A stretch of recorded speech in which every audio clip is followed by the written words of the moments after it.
সম্মেলন ও শিক্ষা কনভেনশনের প্রস্তুতি সভা বেঙ্গল মাদ্রাসা এডুকেশন ফোরামের উদ্যোগে হতে চলেছে ও শিক্ষা কনভেনশন।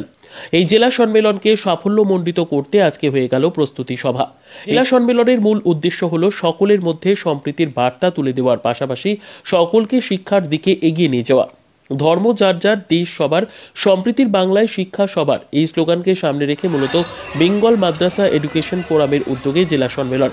আজকের এই কর্মসূচি থেকে সকল শিক্ষানুরাগী ব্যক্তি ও বিশিষ্টজনদের সাদর আহ্বান জানানো হয়। বিশেষভাবে উল্লেখযোগ্য, বেঙ্গল মাদ্রাসা এডুকেশন ফোরাম এক অরাজনৈতিক সংগঠন। আজকের এই বেঙ্গল মাদ্রাসা এডুকেশন ফোরাম মুর্শিদাবাদ জেলা শাখার আহ্বানে আগামী 18ই ফেব্রুয়ারি বেলা 10টা থেকে 3টে পর্যন্ত বহরমপুর রবীন্দ্র সদনে একটি শিক্ষা কনভেনশনের আয়োজন করা হয়েছে।